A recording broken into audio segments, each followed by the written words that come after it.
software developers, we're still really good at following the rules of development. That's what we do all day long. Software development coding has a whole lot of laws.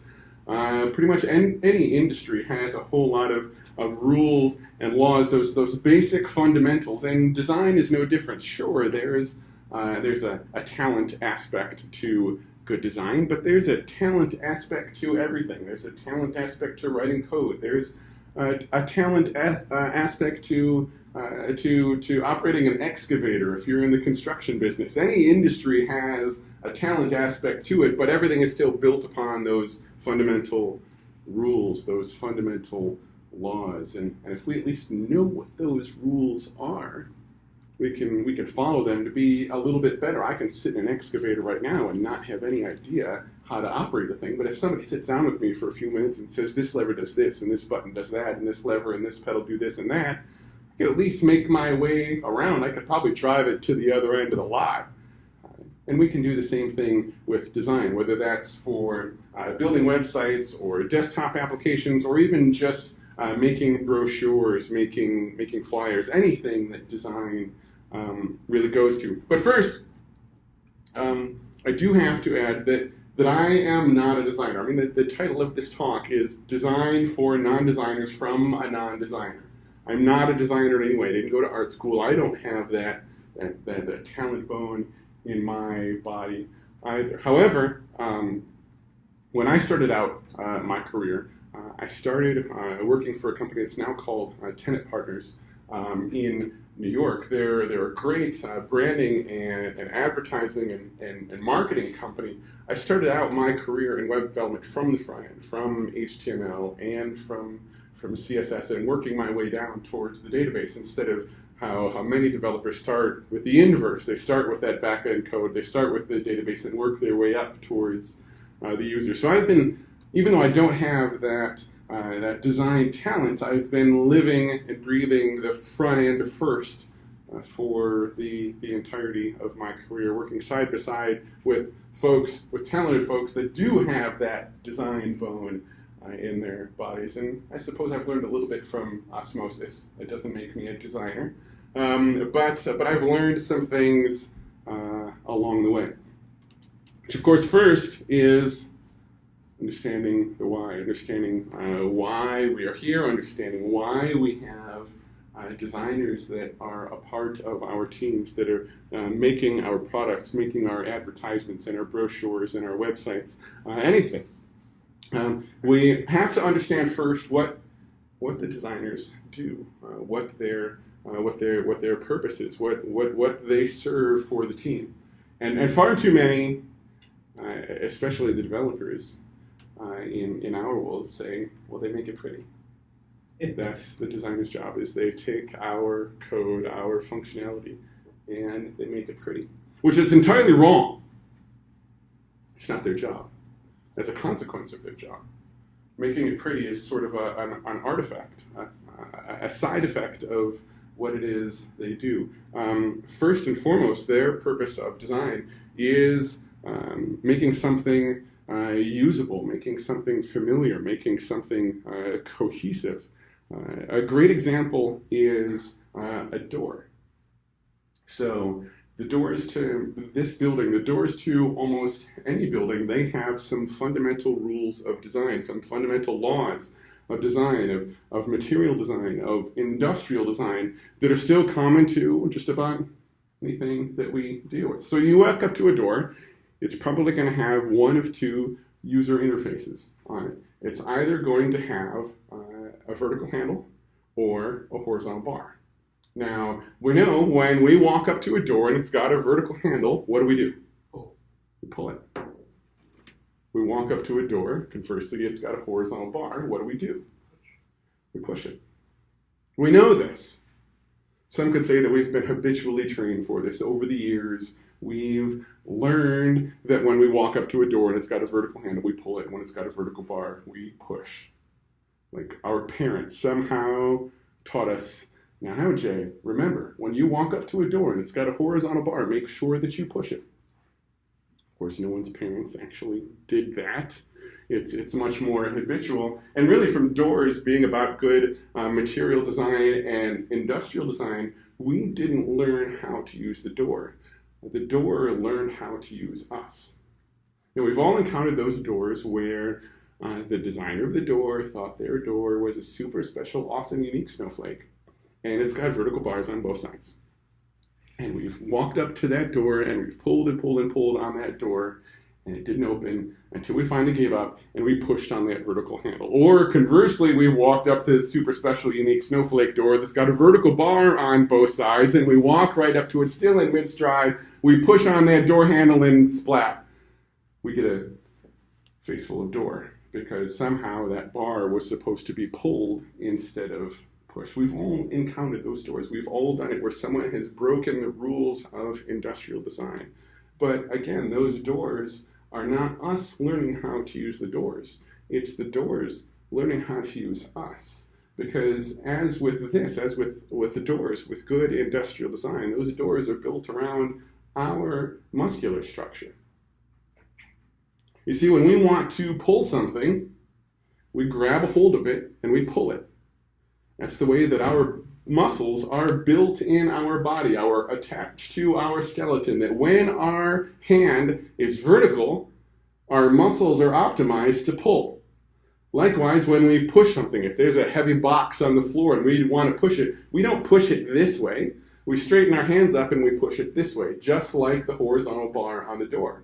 Because when our hands are turned this way, that engages different muscles in our bodies, and our skeleton and our muscles are optimized for pushing, just simply from turning our hands. It's good industrial design. And the door has been designed to work with how we as humans, how our physique work, how our skeletons work, how our muscles work, how we as humans can best open a door, whether that's pushing or pulling.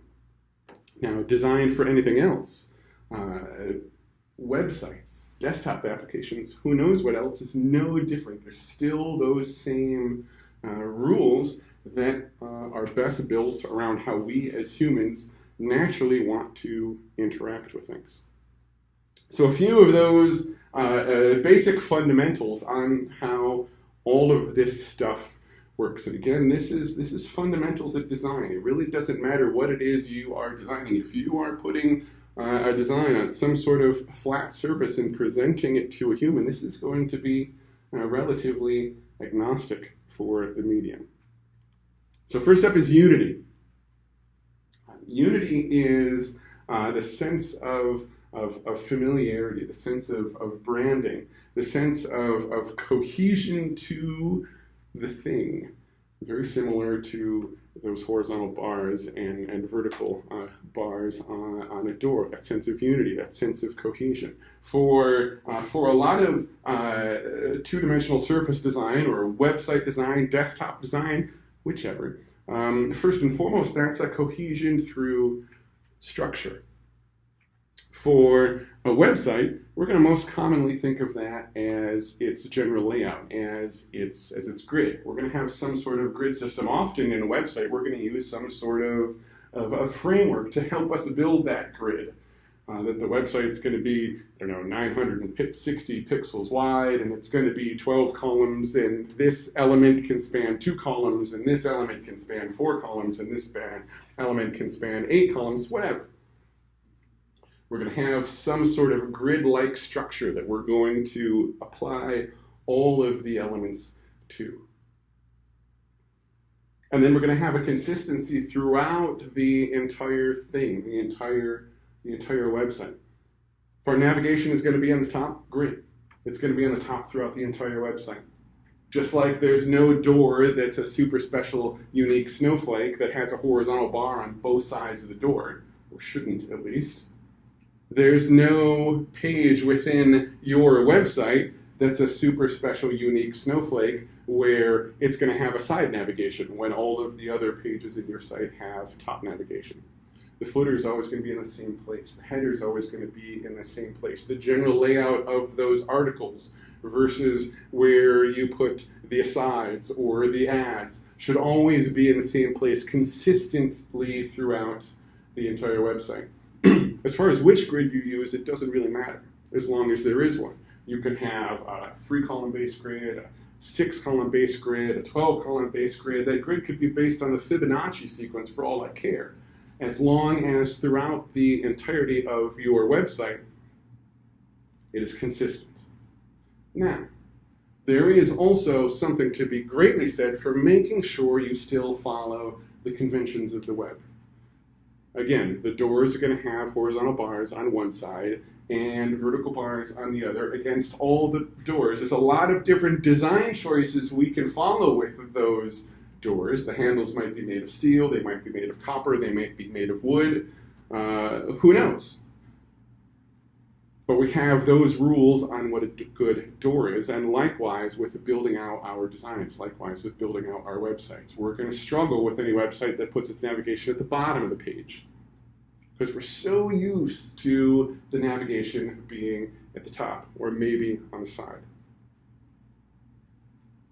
From website to website to website, those navigation elements are very consistent. The way that we run our articles are very consistent. The places that we place our logos are very consistent. Many of you probably remember 15, 20 years ago, the days of Flash. And it seemed like every single brand new website was a Flash-based website instead of an HTML website, because it was cool. And you go to the website, and all of the little navigation elements are dancing around while it's playing music, and it's snowing in the background because it's Christmas time in Vegas, who knows.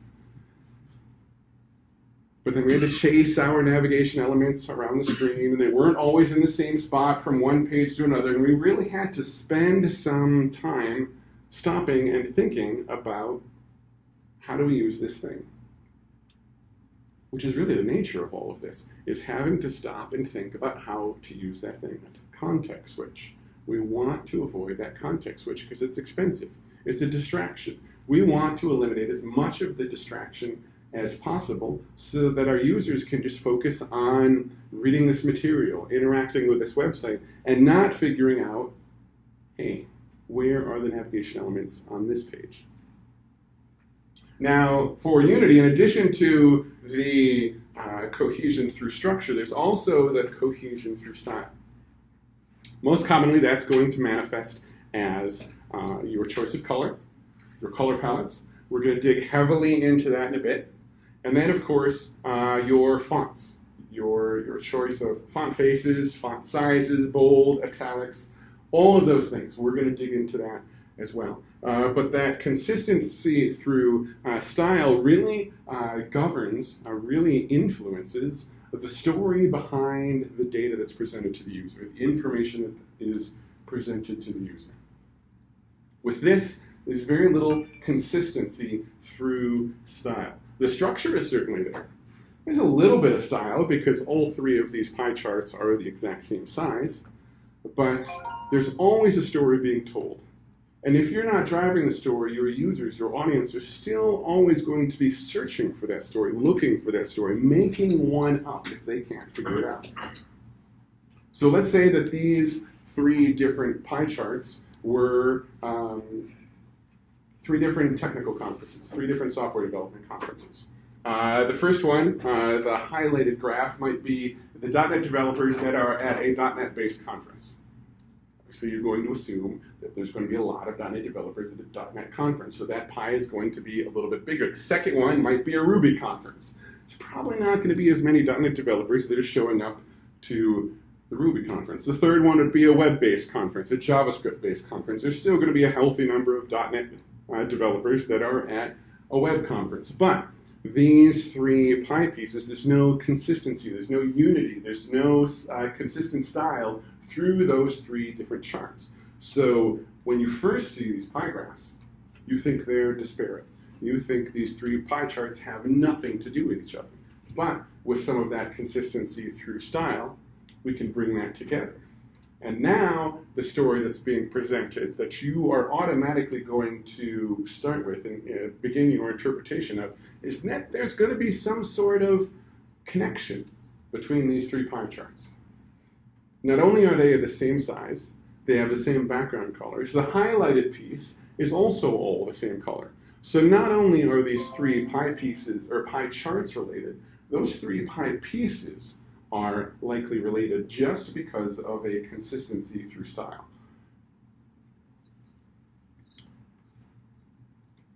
After Unity, in cooperation with and also in complete opposition from Unity, is contrast. Contrast allows us to very quickly identify what the primary idea is. That gives us immediate identification of the important visual elements that are being presented to the user. There's lots of different options that we have. We can contrast through shade, through color, through position, through shape, and through size. The 5 most dominant ways to provide contrast on your presentation, on your data that you're portraying to the user. With that first in the top left, obviously there is no contrast. It's 5 identical orange circles. But with each of the other 4, you can very quickly, you can instantly identify which one of these is not like the other one.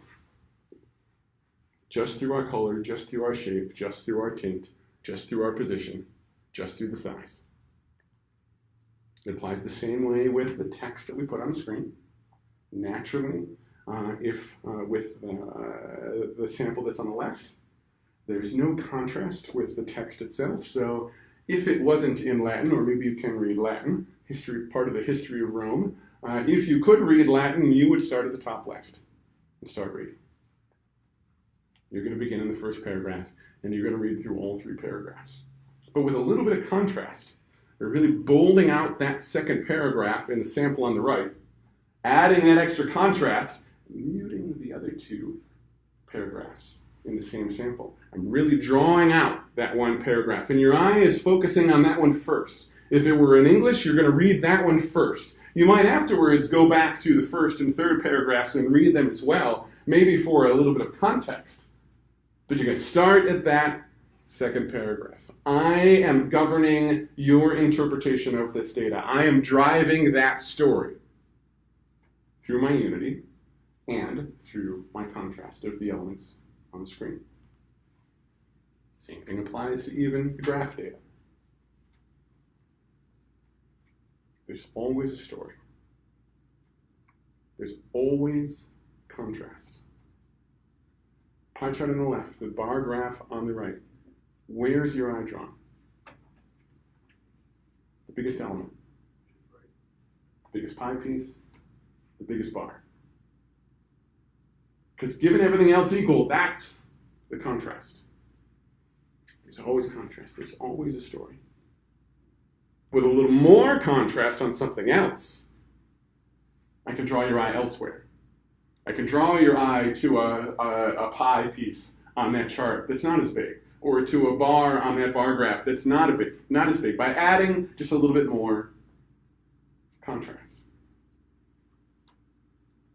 So after Unity and after contrast, third up is alignment. Alignment is the association based on the location of the elements on the screen. So of all of the elements that are displayed on the screen, your mind is going to begin drawing association of those elements purely based on their location on the screen. Text is a great example. 3 different paragraphs. You still know that these paragraphs are related by their alignment. Their left alignment, of course, in our language, in our culture, English is a left to right written language. So with that left alignment, we just know that these 3 paragraphs are completely related with each other. We know that we're not going to start on the second paragraph. Well, maybe if I bolded it and muted the other 2 like the previous slide, but otherwise, given an equal contrast, we're going to start at the beginning and we're going to read all 3 paragraphs. There's an association based on their location on the screen. Text is always going to be the primary example. Left alignment is great for large blocks of text in any left to right language, like English. We're going to rely on this very heavily with just about anything that we write. It's also right alignment. Obviously, this is going to predominantly apply to right to left languages. For languages where that's not your alignment, use this very sparingly. We can use right alignment in our English text as long as we use it sparingly. We cannot use it with large blocks of text. It's difficult to read. It's difficult to read when the alignment is not the alignment that we're used to with our culture, with our language. Great example of this is center alignment. Center aligned text is very hard to read because it lacks no alignment whatsoever on its edges. Its alignment is purely down the center. That center alignment still gives you that mental association between the three paragraphs, but it's hard to read. It's slow to read. It's dull. It's immature. That's the way credits would be at the end of the movie, though. You're going to see this when it's very small pieces of text that aren't continuous sentences, like credits, like a wedding invitation, any sort of party invitation. It's a few disparate words. It's not complete cognitive thoughts. And half the time you already know what the text is anyway. You get a wedding invitation in the mail, it's probably not a surprise. It's going to be a formal invitation if so-and-so is getting married to so-and-so at such and such a date, at such and such a time, at such and such a place, and you probably have already known about it for months. Are you going, yes or no, check the box, put it in the envelope, send it on its way? But again, very small pieces of text. A lot of the reason that it's difficult to read is just because of our eyes are used to those margins. They're used to those alignment points. Us, reading English, when we get to the end of that line, we know that the text all begins at, let's say, 100 pixels from the left. So we're going to read, and we're going to read, and we're going to read until we get to the end of the text of the line, and our eyes are naturally going to snap back to 100 pixels from the left, 1 inch from the margin of the page, whatever that left alignment point is. We don't have to spend any cognitive thought on where does this line begin. We know where it begins. 100 pixels from the left, 1 inch from the left, wherever that margin point is. Which is why it's even faster to read fully justified text. Because now, not only can we capitalize on when I snap back to the beginning of the line, I just have to go 1 inch from the left. As I'm reading across the screen, there isn't a background thread going, am I done yet? Am I done yet? Am I done yet? Am I done yet? Am I done yet? Hey, some white space, I think I'm probably done. And then snapping back to 1 inch from the left. Now our brain is just, no, I'm not to 1 inch from the right yet. I'm not done. And it just keeps on going until we get 1 inch from the right. Until we have white space too early from that, and then we know that we finished our paragraph, or we finished the article. We've hit the bottom of whatever it is that we're trying to read. That also enables multi-column text, like in the newspaper. Just like we've all face-planted against a door that has had a horizontal bar on both sides, we've all struggled reading text that was multi-column but not fully justified. We start reading that first line in the first column, and we might get half a dozen lines down, 10 or so lines down. We're reading across, and all of a sudden the words don't make sense anymore. Hey, I feel like I skipped half a sentence. Those words and those words don't, oh, wait, no, I jumped to the second column. It's happened to all of us, predominantly because the text was not justified in those articles.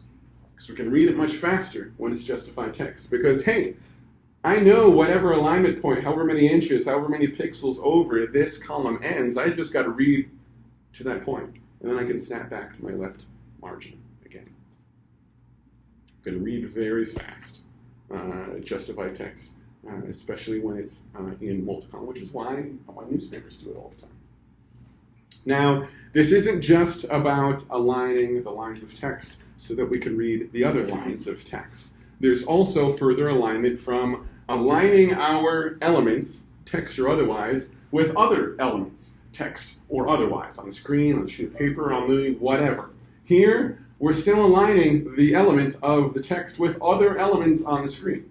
In this example, the text is aligned with the screen itself. There's an alignment between the edge of the text and the edge of the canvas, the edge of the screen, the edge of the piece of paper. And to help reiterate that point, to really prove that point, think of a photocopy where the text was a little bit askew when it was photocopied. We look at the copy and we can tell that the piece of paper was a little bit askew, that that margin of the text is at a little bit of an angle compared to the edge of the sheet of paper itself. It bothers us. Why couldn't they straighten out the sheet of paper when they put it on the photocopier? Come on now, right? That's what we're thinking. It's still that little bit of a distraction. And all of this stuff, all of this design fundamental is about eliminating that distraction, right down to making sure that your text is aligned, is parallel to the edge of the canvas or to other elements. Whether it be a pen line, a box, a side navigation, a photo, I don't care, whatever. Aligning the elements with the screen with all of the other elements on the screen. They don't even need to be close together. They don't even need to be on the same screen. Even though we have two different paragraphs that are the top of the screen and the bottom of the screen, they don't even need to be on the same screen. Think of your footer versus your header. On your article, on your web page, they're going to be a few screen scrolls apart. Our minds still know. Our minds still know when they're not aligned. When the left edge of that header text isn't aligned with the left edge of the footer text, even when they're not on the same screen at the same time. So we can still take care of those alignment points, regardless of whatever else is displayed on the screen. Which gets us into trouble sometimes. There's some issues here. Now, the top of the text is still aligned with the top of the bar graph, and the bottom of the paragraph is still aligned with the bottom of the bar graph, and the left of the header, the title, is still aligned with the left of the body, with the copy, with the main paragraph. But there's still some alignment issues here. All of it is this box right here in the middle. It's called trapped white space, or they call it trapped white space. This misshapen blob sort of crammed between two visual elements. We still want to try and get rid of that as well, as much as we can, because that's just more distraction, more expense on that cognitive thought. It's taking those brain cycles away from focusing on reading, of processing the data that's presented to our user, to our audience. So through alignment tactics, we can get rid of that. In this example, we haven't entirely gotten rid of it. There's still trapped white space. As soon as I point it out, you'll see it if you didn't already. It's sort of like a backwards L. It's still there between that text and that bar graph. There's still some trapped white space. Your designer might make the decision of, hey, this is the one opportunity to right align everything. I know I said don't do that, but that's also why I say the designer might take this opportunity. We shouldn't. We should just deal with that backwards L trapped white space because we don't have that design talent. We didn't go to design school. We don't really know when to break the rules. We're really just learning what the rules are. We don't have the skills to know when to break the rules. So leave this one up to the designers. So after unity, after contrast, after alignment, fourth is proximity. Now, alignment gives us an association based on the location of the elements on the screen. Proximity gives us meaning based on the location of the elements on the screen. So alignment is about association. Proximity is about meaning. Proximity really gets deeper and deeper into telling that story of those visual elements that you're presenting to your audience. Two different plots. On the right, perfect linear plot line. Everything went great, everything went swimmingly, everything went as predicted. Yeah, there's nothing wrong with that. At least that's the story that you're building. But the one on the left is that one dot. Is that one dot. Is that one dot. What went wrong with that one dot? Something messed up in that story. Why is that one dot an outlier? What went on there? Of course, it's still a combination of all of the other stuff It's still unity. All of those dots are the same size, the same color. It's still contrast, position.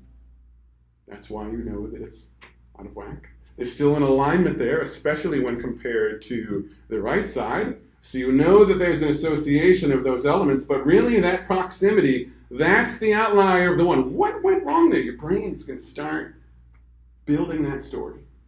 Your brain is always going to be building that story. The audience is always going to make a story, whether the user, whether the author presents it or not. Icons.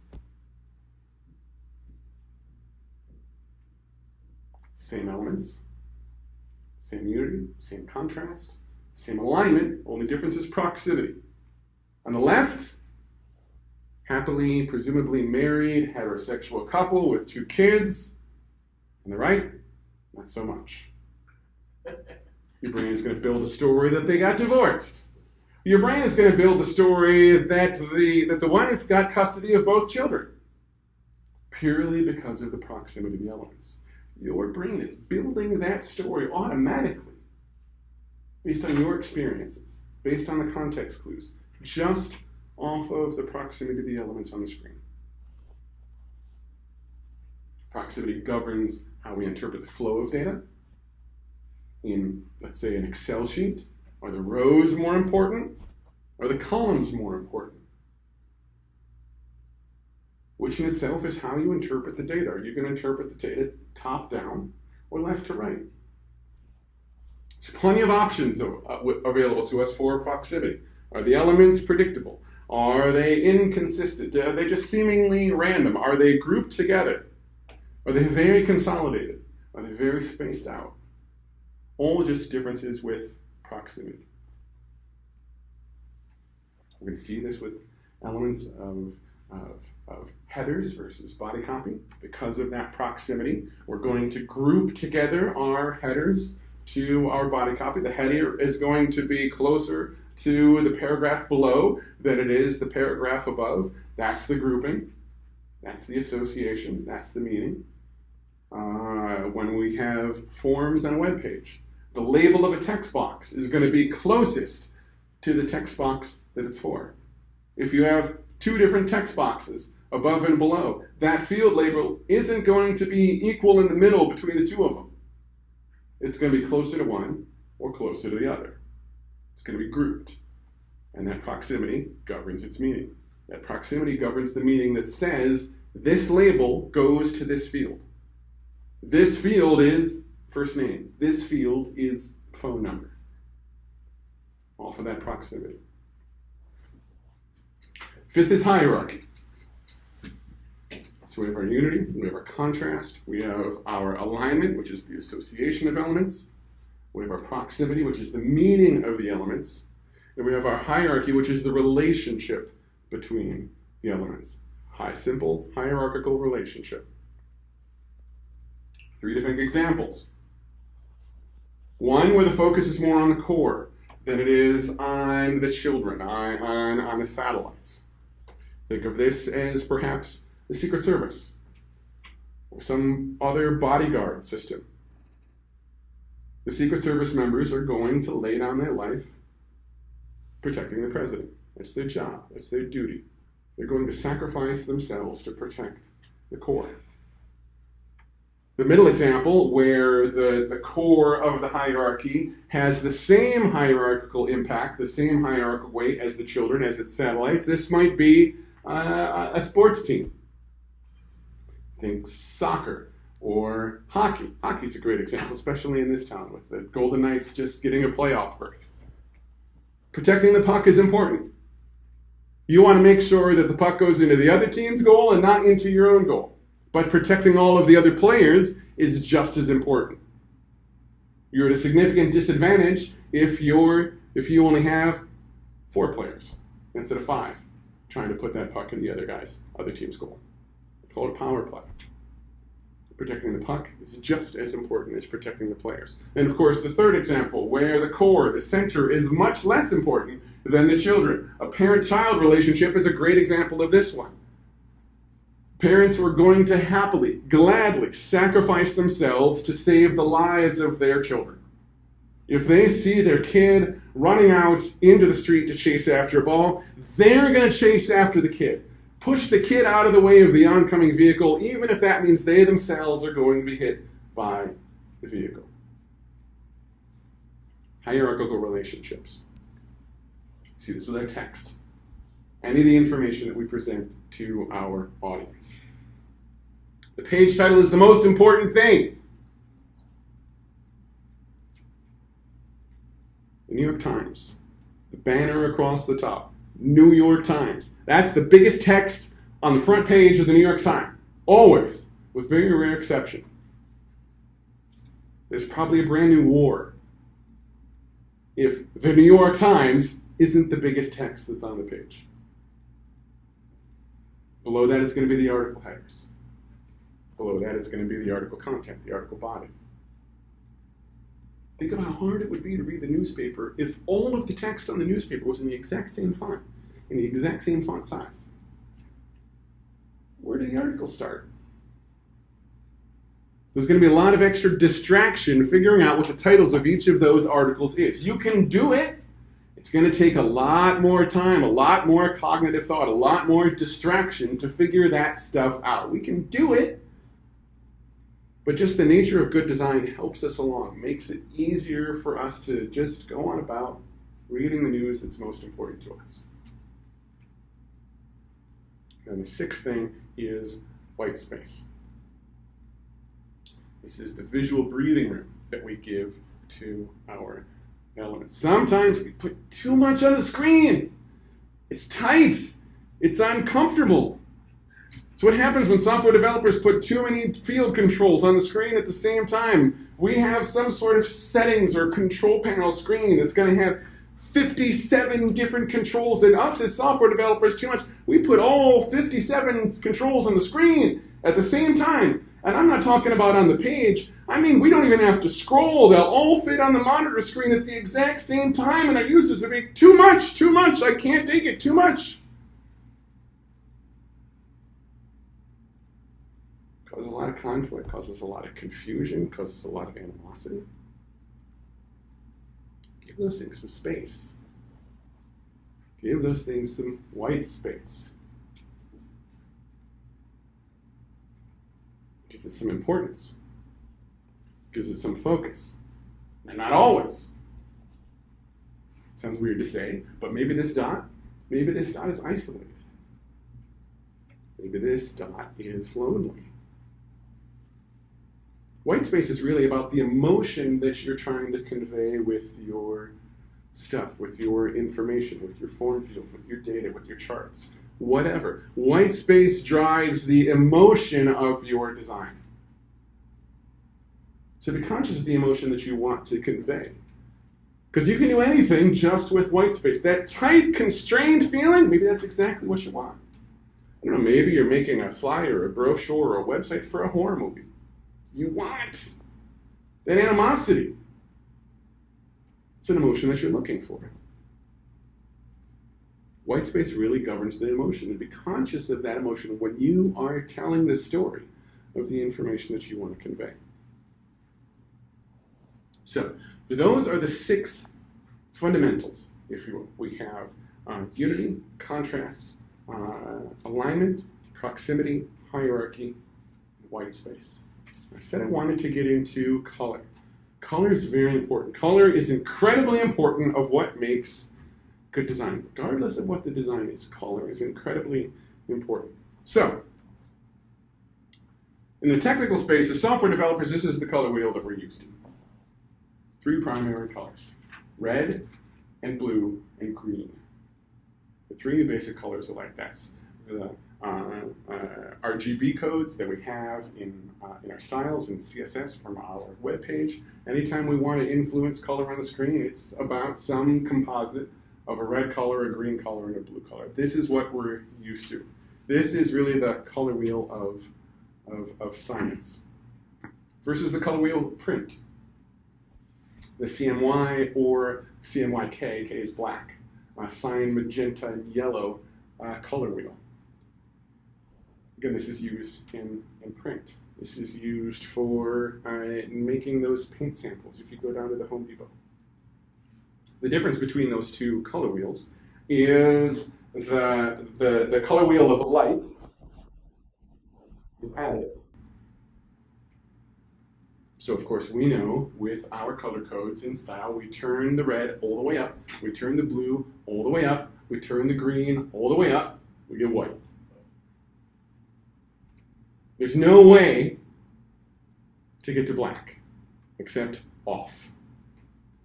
We deal with that with our TVs. When we go down to buy a TV from the electronics store, hey, this one has pure black. No, this one has even purer black. This one has really, really, really, really pure black. Because at the end of the day, the screen still has some sort of lighting, and the only real way to get black is to turn all of the lighting off. It's hard to turn all of the lighting off on the TV. It doesn't really work that way. But we're still going to keep trying. We're still going to iterate. It's tough to get back to black on an additive color palette. Likewise, with that print color palette, it's subtractive. You mix all of the paints together, and you get black. You open up all of those fresh cans of paint, those untouched cans of paint at the Home Depot, all of that paint is white. It's pure white. It has to be pure white because there's no way to get back to white in a subtractive color palette. Once they've added one drop of color into that paint can, it's done. It can't ever be white again, period. Can't happen. Now, the weird thing, of course, is a couple hundred years ago, some old white dude, he didn't really understand the science yet, but of course we really didn't understand a lot of science a couple hundred years ago. Some old white dude came up with this one. The color palette, the color wheel that we learned about when we were in kindergarten, when we were in third grade, when we learned that the three primary colors aren't cyan and magenta and yellow. They're not red and blue and green, but they're red and blue and yellow. It's this weird amalgamation of additive color and subtractive color all jammed together, and this is really more of the color palette that art uses. This is really more of the color wheel that artistry, that artistic design uses. Now there's lots of different choices of when we take that color wheel and we adapt that into a color palette. The first one is monochrome. For this monochrome palette, think of this less as a pie slice and more of a single straight line coming direct out of the center of the color wheel. Monochrome is one color, so blue. And we've modified that color based on tints and shades and tones. Tints is when you take a color and you lighten it, when you add white. Shades is when you take a color and you add black to it, you darken it. Tones are when we take that color and we add gray, when we wash out that color. So if it's monochrome, our primary, secondary, and tertiary colors might be blue, light blue, and dark blue. Now, there's not a lot of contrast to those. It's very mellow, it's very clean, but there's not a lot of contrast to those.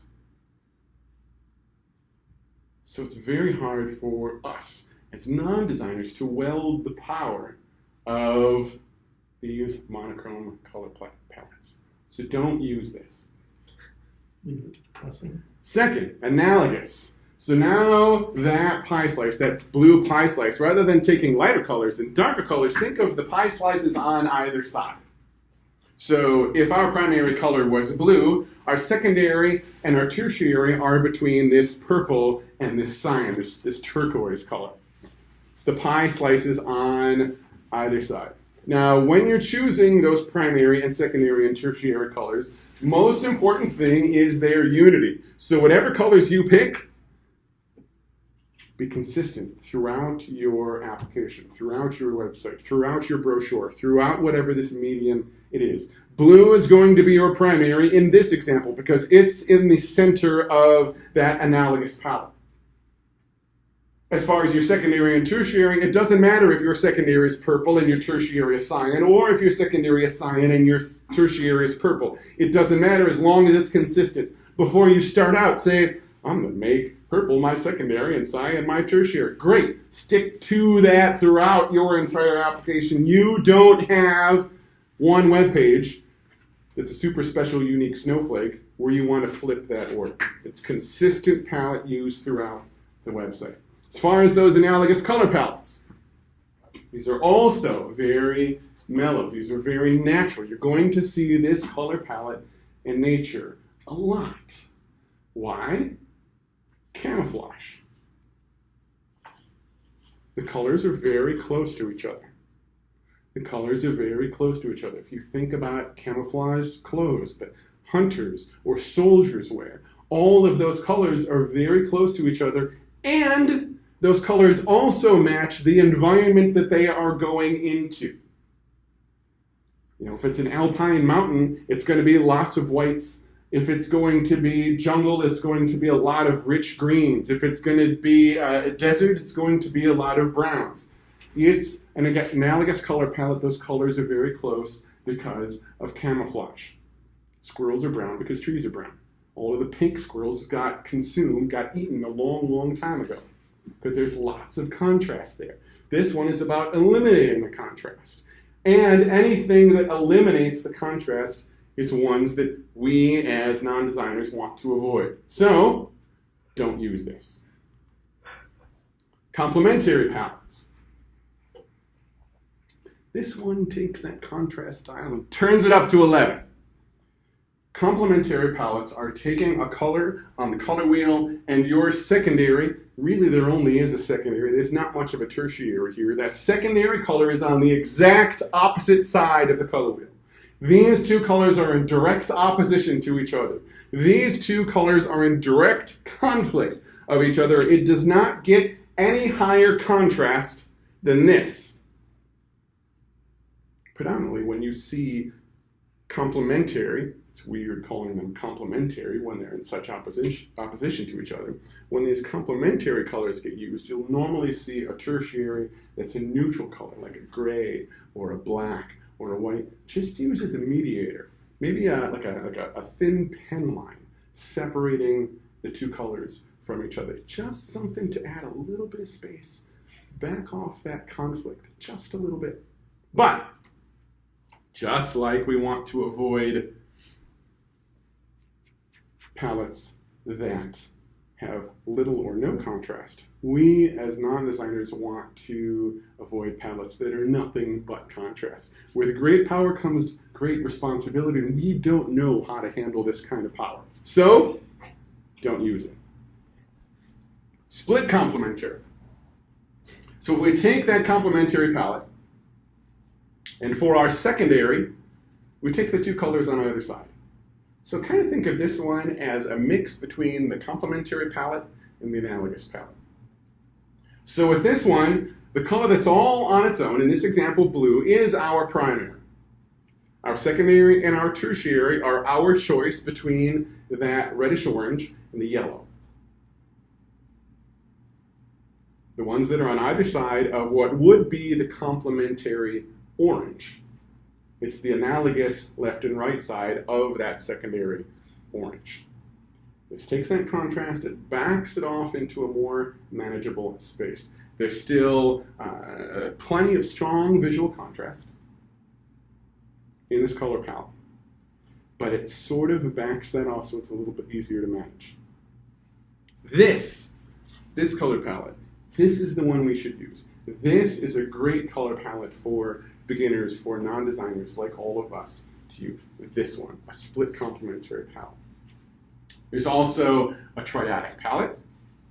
So these are where all three colors are equidistant from each other around the color wheel, like a triangle. This one works very well with just about any color combination you can come up with, regardless of how you've spun this triad around the color wheel dial. Also works good with muted colors like pastels. That's why oftentimes with Easter upcoming, you'll see so much in the candy aisle that have those pastel colors, and they're going to be in this triadic pattern. It works great for pastels. This one is hard to manage because the primary and the secondary and the tertiary are all equidistant from each other. It's tough to not change around which one is the dominant color. It's tough to not change around which one is the primary. And of course, as we've talked about, it's imperative that your primary is always your primary. Your secondary is always your secondary. Your tertiary is always your tertiary. So, as with some of the others, don't use this one. This one is not good for non-designers to use. And then finally, tetradic. Think of rectangle, not square. So if we take the split complementary, well, we started out with the complementary. We went to split complementary by taking the analogous colors on either side of the secondary. Here, we have also taken the analogous colors on either side of the primary and made a rectangle. Your primary is going to be on one side. Your secondary is going to be on the other side, not next to. So in this example, if your primary is blue, your secondary is going to be either the orange or the yellow. It cannot be the purple. A lot of that is to balance out the warmth of the color. So warm colors are going to be your reds, your oranges, your yellows. Your cool colors are going to be your greens, your blues, your purples. This palette is all about balancing those warm colors against those cool colors. Still, lots of challenge here to maintaining those balance of those different color palettes. Hard for us as non-designers to use. Don't use it. Now, of course, I know what you're thinking, Jay. You just spent a whole lot of time going over 6 color palette options. And you said we can only use this one. Why did you waste my time with the other 5? Well, we're still going to come across cool tools to help us build our color palettes. One of my favorites is color.adobe.com. So H2P, color.adobe.com. It's a great website for building color palettes. But I know that majority of you, if not every single one of you, are going to go to that website, and the first thing you're going to notice is the drop-down is the question 1 that says, what sort of color palette do you want? And it's going to have this wonderful list of fantastic, shiny options. Jay, you never told me what a triadic color palette is. That sounds fun. I want to use that. No.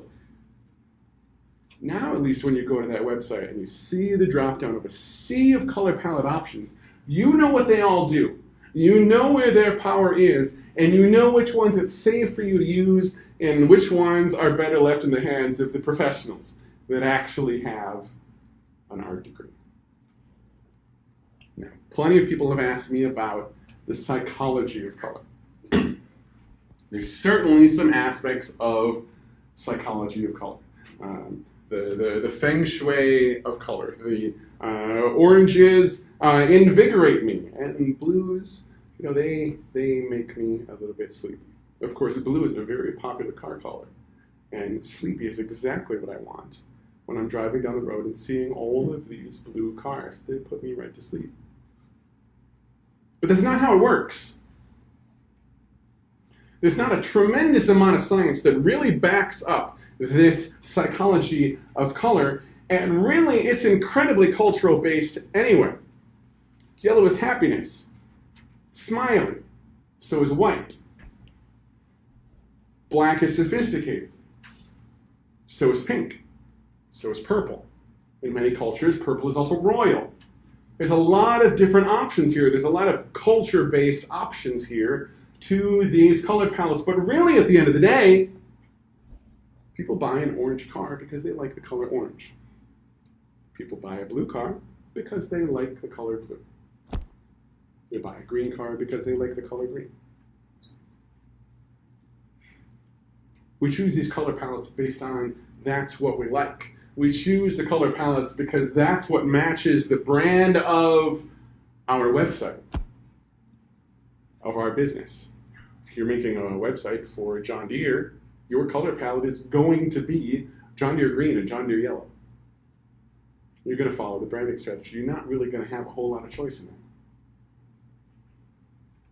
Making one from Home Depot, it's going to be Home Depot orange. Maybe you're going to make your own website, and it's probably going to be orange because you like the color orange, not because it's energizing and invigorating. So don't worry so much about the psychology of color. Instead, what you need to be focusing on is the accessibility of color. Because statistically, one of us in this room has some sort of vision impairment. One of us in this room has some sort of color blindness. Statistically. There's not a lot of us in this room. But statistically, one of us is right here. So if we're making a new website, if we're making a new desktop app, if we're making a phone app, if we're making a brochure, and we're not conscious of this, we're already leaving one of us out of the loop. Some examples of what this looks like for the visual normative people that can see all three base colors. Let's take the protons. The protonopes have a deficiency in your long wavelengths. The protonopes, the long wavelengths are going to be your reds, not your purples, if we remember that from back in the high school science class. Those purple wavelengths, the ultraviolets, are very, very short wavelengths. The infrareds and beyond, the reds, are going to be much longer wavelengths. Protonopes have a deficiency in seeing those and differentiating those longer wavelengths. Protonopes predominantly affect men. You hear a lot about red-green color blindness. Well, of course, red and green are in the longer side of the visual color spectrum. It predominantly affects men because protonopia is attached to the gender gene, is attached to the sex gene. It affects men because we have an X and we have a Y. And the X is either going to manifest protonopia or it's not. And if it does, there's no other X to serve as a backup. We're sort of single point of failure. There's no redundancy on our X chromosome. There's no backup if that one has failed, so to speak, paralleling it to servers and hard drives.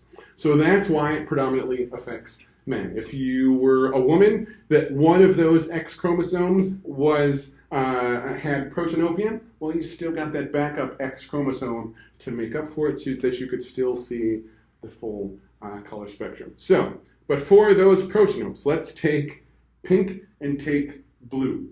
This, of course, is an oversimplification for demonstrative purposes, but let's take pink and let's take blue, both of which are not red. Protonopia is the struggle with long wavelengths, with red. We think it's just an inability to see red. Two colors that aren't red, pink and blue. Of course, we know from their color codes, from science, from software development, that their difference is in red. You take all of the red out of that rose color, out of that pink color, and you get blue. Looking it through the eyes of someone with protonopia, they're both kind of purple.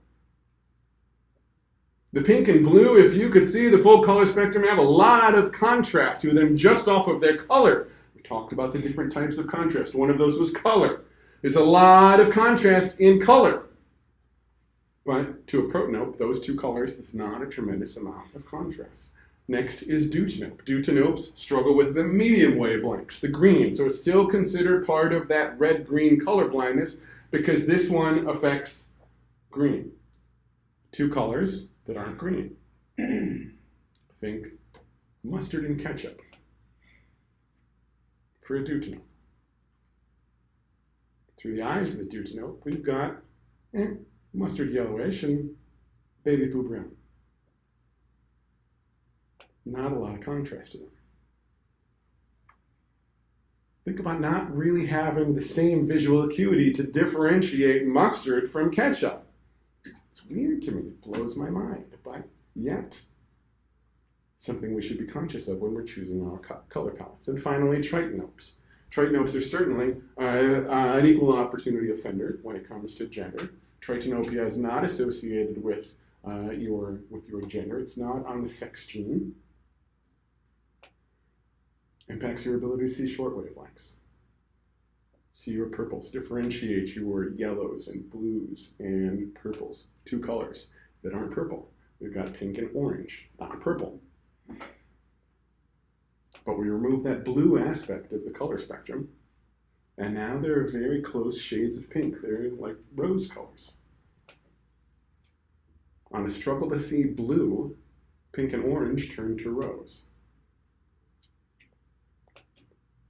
But it makes sense if we're talking about each one of these color impairments of not being able to differentiate the red aspect of your RGB color codes, or the green aspect, or the blue aspect. As much as we change that blue slider, all of the colors where the only difference is the blue slider look exactly the same to a tritonal. So this is the sort of thing that we need to be conscious of when we're choosing our color palettes. And this is also why it's imperative to make sure that we're not just relying on color for our contrast. So if you think of making a mapping application, if you have the same stereotypical pin icon to identify your locations on your map, but your legend for, this is a store, and this is a residence, and this is a church, and this is a government building, who knows, your legend that just differentiates those pins by their color, you're going to piss off everybody with some sort of color impairment, because they're not going to be able to differentiate a lot of these different colors on the screen. They're all just going to be yellow, or they're all going to be rose, or they're all going to be much closer together than someone that has that can see the full, that's normative, that can see the full color spectrum. So just keep accessibility in mind when you're choosing your color palette. There are great tools for working through those color palettes. If you're using Windows, then you've already got one. If you're using Windows, go into your Start menu. You know how you can start typing things right away. To find the applications on your Start menu, search for Color Filter. Inside of Windows 10's control panel is Color Filter, and Color Filter will automatically change, there's a drop down there that will automatically change the whole display from normative to deutanope to tritanope to protanope to grayscale. Grayscale's great. Grayscale's wonderful, because if you can still differentiate your things, if you can still see the contrast when it's in grayscale, you're going to be pretty good to go regardless of what your color palette is. And then typeface. So choosing those fonts, choosing those font sizes. First up, of course, is the classification of our fonts. There are 4 primary classifications to our individual fonts. First, we have serifs. This font is Book Antiqua. It's serif, it's not serif, it's a serif. Who knows what a serif is? What's a serif? It's the lines off the end of the Right. sides. Right. It's the lines off the end of the letter form. Of course, it's not just the little feet, it's all of them. It's the ones on the edge, on everywhere on the letter form. But there's even more to a serif font than that. It's not just those little feet, the hangers on the letter form.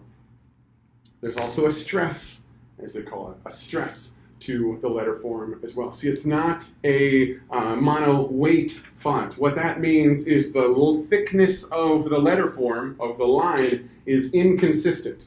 You can see with the S how it goes from thin to very thick back to thin again, with the thickness of the line in the letter form. That thickness has some calculation, has some purpose to it, and what that does is it creates a stress, an angled stress on the letter form. Classic serif fonts have an angled stress. Modern serif fonts have a vertical stress instead of an angled stress. But all of this stress goes to helping us quickly identify the letter form because of the contrast that's built into the letter form itself. We can read serif fonts fastest. We can read a serif letter form tremendously faster than a sans serif letter form. So if you're using large blocks of text, use a serif font. Books do. Newspapers do. Back 20 years ago, 25 years ago, when the web was first starting out, the convention rule was don't use a serif-based font on any of your text on the web. Always use a sans serif font on your web. But that was 25 years ago. That was 25 years ago when our monitors had 640 pixels by 400 pixels. We're a little bit past that now. We've gotten to the point where most of our monitors, the resolution of our monitors is higher than we can print it. I don't care if you get the super nicest, oh my God, sacrifice a kidney to be able to pay for it printer. We've gotten to the point where your monitor has a higher resolution than a commercial grade printer. So we can handle that dot resolution, that pixel resolution, if you will, that we've always had for a long time on books, on newspapers, on printed material. We have that on the screen now. So large blocks of text in any medium use a serif-based font. Of course, this is in contrast to a sans serif. This font is humanist. Not only does a sans serif font lose the feet, the serifs on the letter form, but a sans serif font is also mono-weight. So the line of the letter form is consistently thick throughout the entire letter form. There's no stress here. These are great for your headers, for your titles, for the small pieces of text, not those big, long, congruent thought pieces of text that you should be using a serif-based font for. Now, of course, keep in mind that when I say that this is a mono-weight, that does not mean mono-space. Monospace is the consistency of the width of the whole letter form, so that a little skinny lowercase I takes up the same amount of space as a capital M. That would be a monospaced font. This is mono-weight, which talks about the thickness of the line. Of course, we're used to that. The weight of a font is its boldness. We're used to a bold font just to mean a thicker letter, a thicker line for the letter form. So mono-weight in sans serif. What about for like labels, like text box labels and stuff? Use a sans serif for that? That's dealer's choice at that point. Because there's a little piece of information there. Right, right. You can use either one. Really, the only rule is that if it's a large block of text, to make sure that you're using serif. But when it's not, it can go either way. Now we of course have the third classification after serif and sans serif is script. This one is Edwardian. This takes a lot of effort to read. It takes a lot of effort to read a script-based letter form. Part of that is because of cosmetics. The cosmetics of the letter form are going to slow us down. Part of that is also going to be familiarity with the letter form. Ben Franklin could probably read this faster than he could read the block letters of a serif or sans serif font. Heck, my grandma can read cursive, script-based cursive, faster than she can read printed text. It's all part of familiarity. But we've gotten to the point, there's arguments that we don't even teach cursive to the kids in school anymore. We've gotten to the point where between books and our other printed materials and the way that we type and all of the stuff that we do with our electronics, we're just used to block letters with serif and sans serif fonts, so we don't use script a lot. So and that also means, it's sort of self-fulfilling, that we should avoid using these script-based fonts. If we do use this, a few rules. We don't ever do this in all caps. Just like with cursive, I'm sure most of you know cursive. The lines all fit together and they consistently follow each other when they're in lowercase. There's no way to quickly tie a whole string of capital letters together in cursive without picking your pen up off the paper, which kind of defeated the purpose. So with those script-based fonts, avoid all caps. Also, I put this in a large font and use it very sparingly. So think of this as logos. Coca-Cola, it's going to be a script-based font. But everywhere it's applied, it's going to be a big font. You're never going to see the Coca-Cola text in a 10-point font, ever. And if you did, it's going to be impossible to read. So use this sparingly, use this in big font size, and not in all caps. And then, of course, we have decorative. This one is Curls MT.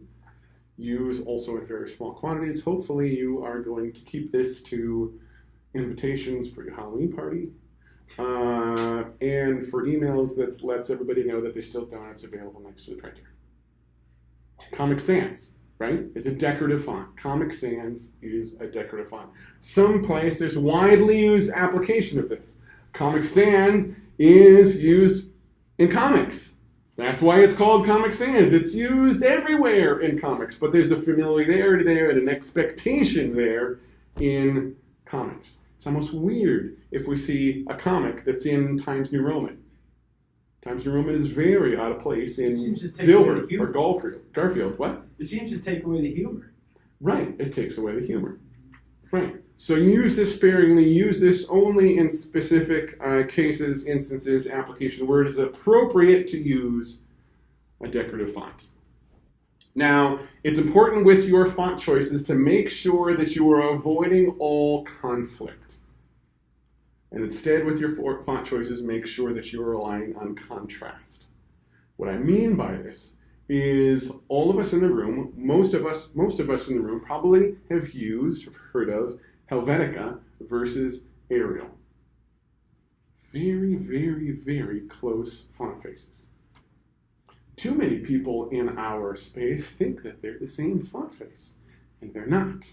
They're very different fonts, but the differences are incredibly subtle. The differences are incredibly subtle.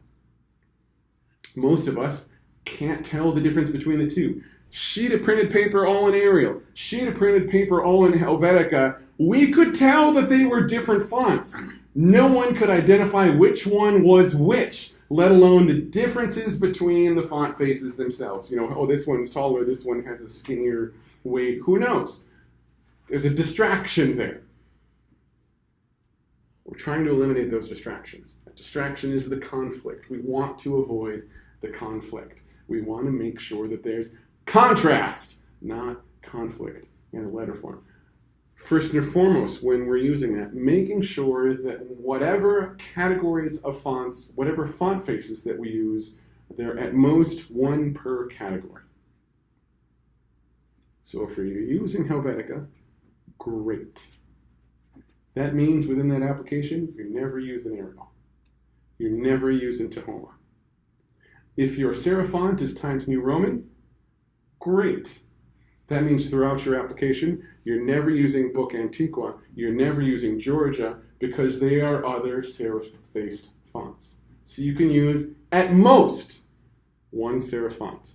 At most, one sans serif font.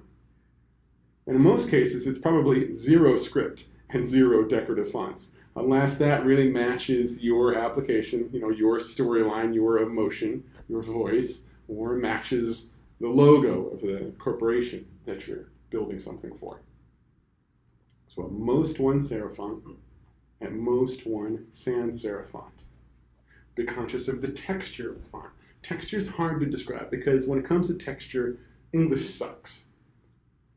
You take polyester versus silk versus cotton. They have different texture, right? We don't really have a whole lot of words to describe the differences in that texture. This one's smooth, this one's rough, this one's really rough. Maybe we'll call it coarse, like sandpaper. But this sandpaper is smooth, and this one's coarse, and this one's coarser, and this one's coarsest. It's not a lot of adjectives in our language to describe texture, but we sort of can feel it.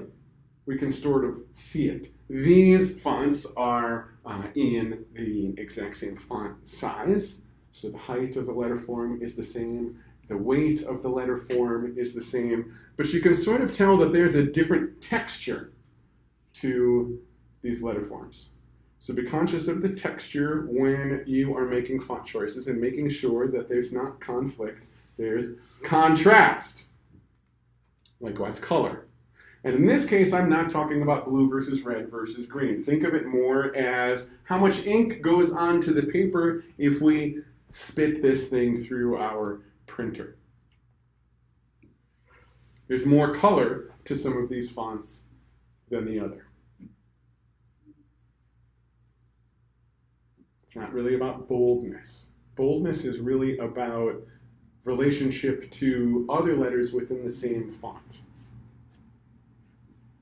You can't really say that Arial black, those thick Arial letters, are bolder than a bold Times New Roman. I mean, sure, they're thicker, there's more color to it, there's more weight to it, but really boldness is about the comparison between less bold Arial, not to an entirely different letter form, let alone in an entirely different letter form classification. When you're choosing your font, start with the base font. And that's your body copy. It's going to be your article text. Unfortunately, especially when we're building websites, developers have a bad habit of, since we're starting at the top of the page, and the top of the page is the header, and the header is going to be in big, gigantic, super bolded text. We're going to start there, and that's going to be our font by which all other fonts are compared and measured, and that shouldn't be the case. Instead, start with your body copy. If that's going to be, regular weight, 10-point font, great. Go up from there, rather than starting at the big header text and calculating your way down to the body copy. Because ultimately, if you start at your large headers, you start at your H1s, and say that that's going to be a bold 34-point font, you're going to make your way down into your H2s and your H3s and your H4s and your H5s, and then you're going to get so close to the body copy, there's not really going to be any contrast between your regular text and those smaller classification headers. So start with the base font that is your body copy and work your way up when you're building those style guides, when you're figuring out just how big and how bold your H1s should be. And choose restraint when going with those options. Again, make sure you're limiting yourself to no more than one font per classification. And don't go all crazy with your italics or non-italics, your boldness, your not boldness, your big fonts and your little fonts, because the last thing you want to do is make this look like a ransom note. Make it look like you went and just started scissoring out letters out of your nearest magazine and gluing them onto the page.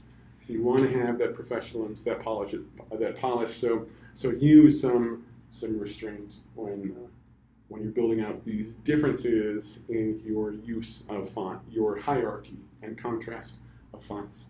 So now that we've gone all through all these rules, we've gone through the colors, we've gone through our application of typefaces, how do we put this all together? Well, for the composition itself, the first place you want to start is the focal point. It's going to be, where do you want your audience's eye to start? Where should their eye start? Where do you want to govern that story? Because there's always a story.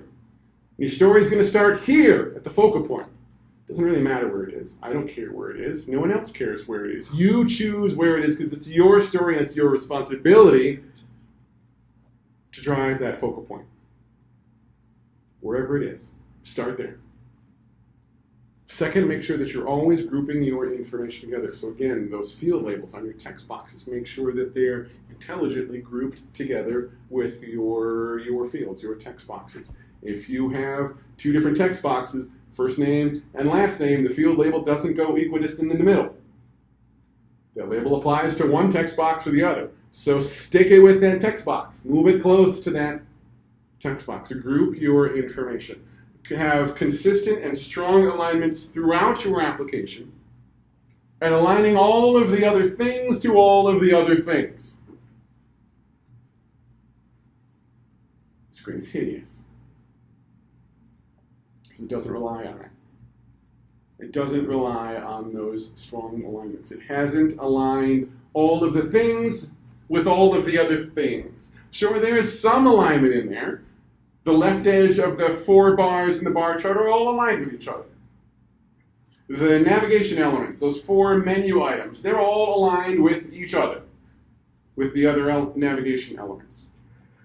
In your body copy, those are all aligned with our header, but there's so much more that we can do to clean those elements up. Making sure that the header, with the navigation text, with the heading of our article, with the body of our article are all aligned. Making sure that the top of the body is completely aligned with the top of that bar graph. Relying on those strong alignments, aligning everything with everything else. But of course, there's even still more than that. Because the right edge of the bar chart is now aligned with the left edge of the text. In other words, this margin is the exact same width as this margin. Even though they're on opposite sides of the canvas, they're still aligned with each other. We've seen when we print out an article on a sheet of paper. if the left margin of the printed text has a 1/4 inch margin and the other side has 2 inches of margin. Hey, why don't you even this out? Why weren't you a little bit more conscious of those alignments, the thicknesses of those margins, when you were composing this information on the page? And then your repetition, your unity. Repeat everything. Repeat everything, repeat everything, repeat everything. Repeat those alignments, repeat those styles, repeat those hierarchies, repeat those proximities, repeat those associations. Repeat that contrast, your use of contrast. Be consistent with your use of contrast.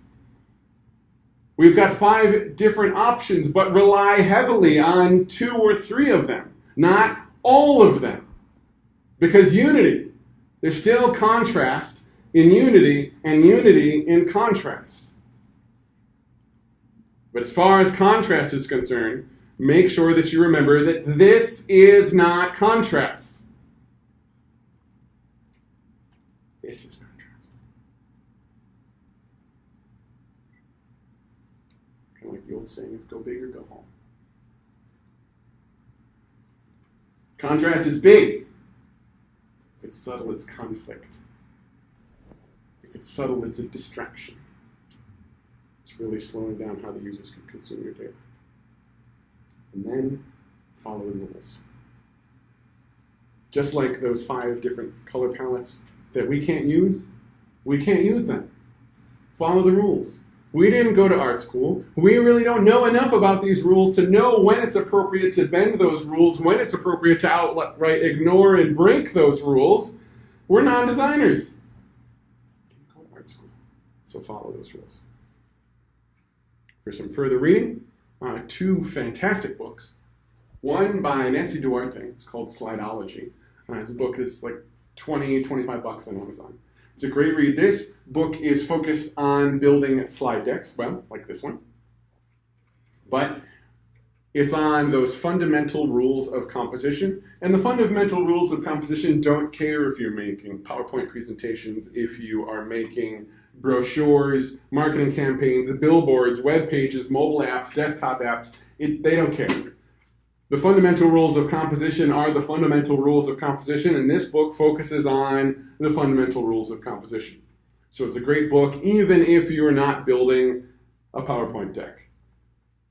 And The Non-Designer's Design Book by Robin Williams. Not that Robin Williams. She, Dr. Robin Williams, might be Professor Robin Williams, one of the two,